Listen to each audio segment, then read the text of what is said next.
Okay guys, in the previous section we've seen how to fetch to-dos and to-dos with status done. You can see I call to-dos done query and I will get 3 to-dos, and if I call to-dos query I will get all of them. I did one thing. If you check application DB context, I added more to-dos and I changed done status to uppercase. Also I added doing status, which is uppercase 2. So now we can fetch data, but in the real world applications you need sort data, filter, or add pagination. And you have two options. You can implement it by yourself, which is fine, but with Hot Chocolate you can use some cool annotations which simplifies your life. So let's start with pagination. So the first step is go to query and add annotation UsePaging, like this, UsePaging. Let's run it and we will see what we have. I go to schema, query, and I have first, after, last, and before. It's like that because we use cursor based pagination. It's not limit and offset, but it's cursor. And first thing I was afraid of, it was, is it paginated only on client side? I mean, if I get all data and do pagination in the code, or if we really use a database for pagination. So the good part is that we use database, so it's not only on the client side. Go to the code and you need to change to-dos. We need to change to-dos to node, and we need info about the cursor, which is page info. Also I lost the name of the query. I quickly fixed the query. So you need to use the name of the query first, which is from the schema, has previous page, has next page, start cursor, end cursor, and nodes. So you will get ID, name, and status. So let's take a look at the response. You have has previous page, which is false because we have the first page. Has next page is true because we have about 10 to-dos. So we can paginate to the next page.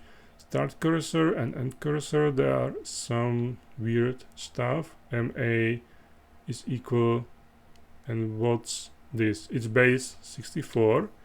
So if you take the MA equal 2 and let's decode it, it's 0. Okay, so it's base 64.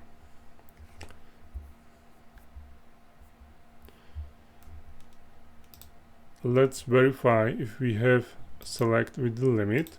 So you can see there are the limit, which is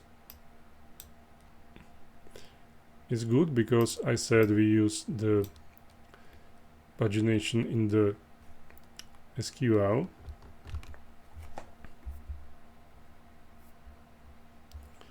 And let's go to the more complicated stuff. Let's say you want the first two to-dos. So we have ID1, ID2, and now you want the next two items. So you can go here and type after mq equal, which is this value, and cursor, and you can get ID3 and 4. If you for some reason don't like it, you can still go to the query and you can add your own parameters like skip which is now by default. Let's change the return value, and you can type var query db context to do as queryable, and if skip has value, you can use skip and return query. So you are not limited to the UsePaging annotation implementation. You can use anything you want. Let's run the application again, and now you can see in the schema we have skip. So you can go to the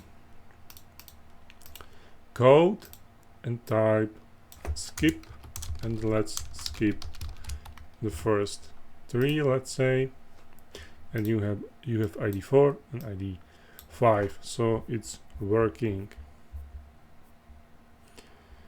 Now it's time to implement sorting. We need to do 2 things.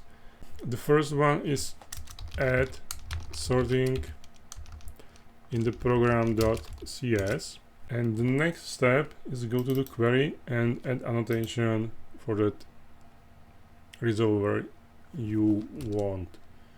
So UsePaging, let's say UseSorting. Let's run it again, and you can see in the schema we have new parameter order, which is to do sort input, and you can use the name, which is ID name or status, and the value is ASC or DSC. So what does it mean for us?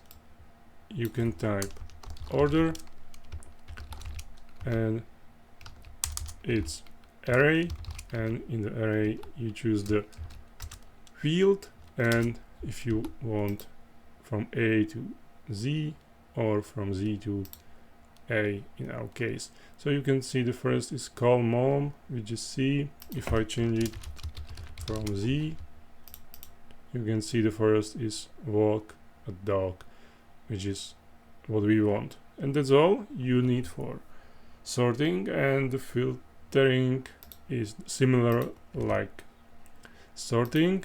You just need to add filtering. This is the first part, and as you can guess, we need to go to query and add the annotation. You need to pay attention to the order. If you mess up, you will get an error, and you can quickly get the info which order is correct. So UsePaging the first, and now we need to put here UseFiltering. Let's run the application again to see the new parameters. Let's close the previous tabs, and in the query you can see where, which is to do filter input. So you can filter by ID name status. Also you can use or and end, and if you are looking for in, you can click, for example, on the name, and you have multiple choices: EQ, ends with, and contains, and other operators you need.